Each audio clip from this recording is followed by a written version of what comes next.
Pemirsa, berangkat ke tanah suci yang pertama kali adalah sesuatu banget.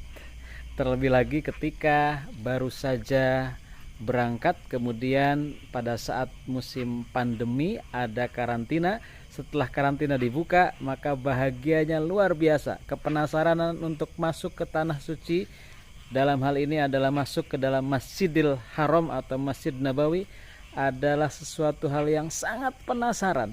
Sebagaimana yang dirasakan oleh salah satu jamaah dari Klaten berikut ini, yaitu Ibu Daliam usia 48 tahun. Yuk kita simak. Itu apalagi hari Sabtu sudah boleh keluar, itu sudah kayak di mana masjidnya kayak gitu. Kan kalau waktu 2 hari di karantina itu kan di kamar hanya. Ibu Daliam usia 48 tahun dari Klaten, walaupun dalam kondisi keterbatasan ekonomi, beliau berniat untuk berangkat haji dan umroh. Diawali dengan doa, meminta kepada Allah Subhanahu wa Ta'ala. Dengan cara yang sederhana, beliau menempelkan kalender bekas bergambar Ka'bah yang kemudian setiap sholat beliau usap-usap dan minta kepada Allah, ya Allah hajikan saya, ya Allah hajikan saya. Yuk kita simak bagaimana ceritanya beliau. Ya Allah hajikan saya, enggak umrah gitu loh, hajikan saya gitu.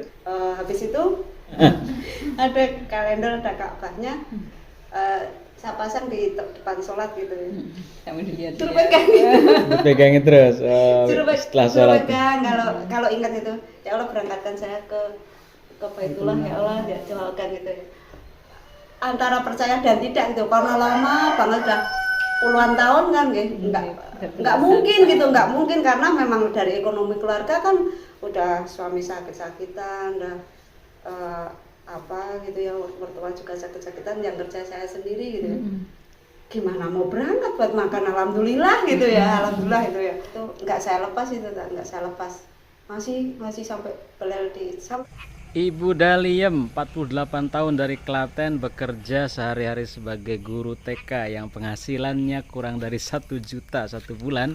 Dia tahu bahwasanya dalam keterbatasan ekonomi tetap menginginkan untuk berangkat umroh ataupun haji. Dan beliau tahu untuk bisa berangkat umroh dan haji salah satunya dengan mengilmui ilmu-ilmu tentang haji dan umroh.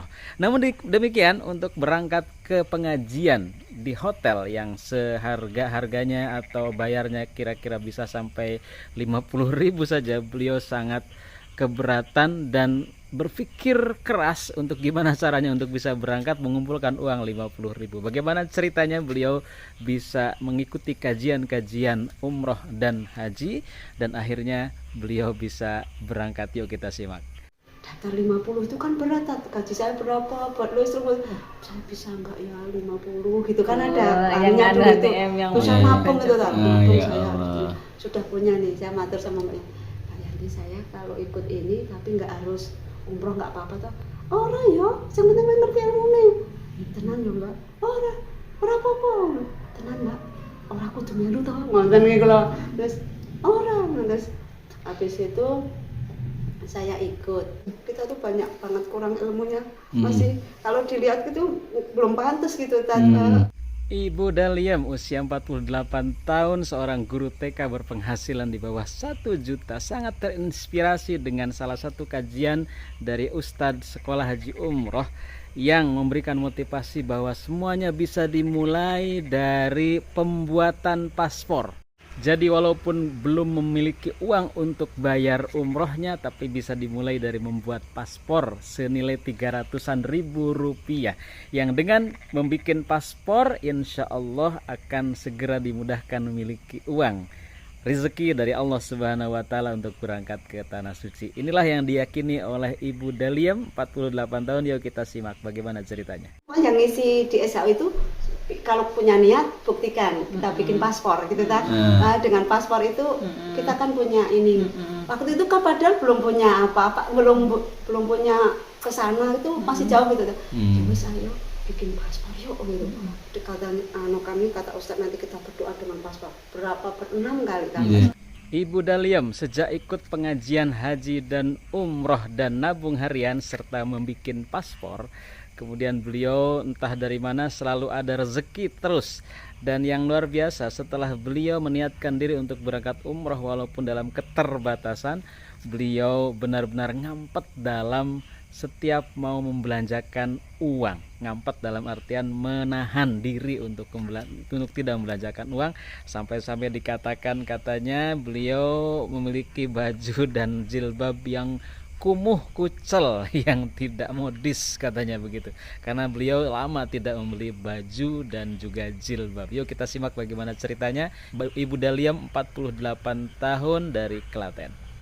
Dengan izin Allah gitu, nggak tahu rezeki ada gitu loh Tat. Nah, saya tuh suruh les, saya suruh apa kadang ya, apa itu Sejak ikut kajian sama nabung harian itu. Sama SAU itu kata Ustadz apa Jufri ya, kalau sudah punya kerudung ini nggak usah beli kerudung, kalau sudah punya ini nggak usah beli. Itu memang harus ngerem gitu ya. Apa itu daripada ini yang belum sobek nggak usah beli. Sampai saya dibilangin baju ini Budali kuno-kuno ya. Ibu Daliam 48 tahun dari Klaten. Sepulang dari umroh beliau merasa bingung karena beliau merasa harus mengucapkan terima kasih kepada para famili dan saudara-saudaranya yang telah mendoakan dan mendukung beliau berangkat ke Tanah Suci, dan bingungnya karena beliau tidak merasa memiliki oleh-oleh yang cukup. Terus bagaimana caranya beliau mensiasati agar bisa memberikan oleh-oleh yang agak pantas? Mari kita simak ceritanya dari beliau langsung. Daftar 8 Maret itu udah alhamdulillah samunya sedikit gitu. Terus saya Pak Kolek samunya berapa toh? Udah bilang gitu zaman jenengan gitu. Mungkin kalau ada yang kadang-kadang saudara yang mampu itu ada bisa kasih saja ada apa-apa kenang-kenang. Saya tuh nggak mampu gitu loh dan Allah itu saya hanya bisa mendoakan itu. Terus sampai pulang itu saya kan cuma berdua sama suami gitu. Terus saya hanya punya kurma pesen di Ustadz Asnan, Bok, gitu ya. Terus sama beli di Mbak Asma gitu ya, sama air jam-jam 5 liter gitu ya. Terus sama 5 liter saya hitung kurang ini gitu ya, saya harus punya 5 liter juga ini harus paling kan kalau ngisi gitu teman saya, oh juga kok ada overload, oh enggak kok. Kalau teman-teman tidur itu saya nyusun lagi. Dibilangin, Budali buka, nutup koper, buka, nutup koper. Nah, besar amat ya, saya sembah-sembah. Karena aku longgar.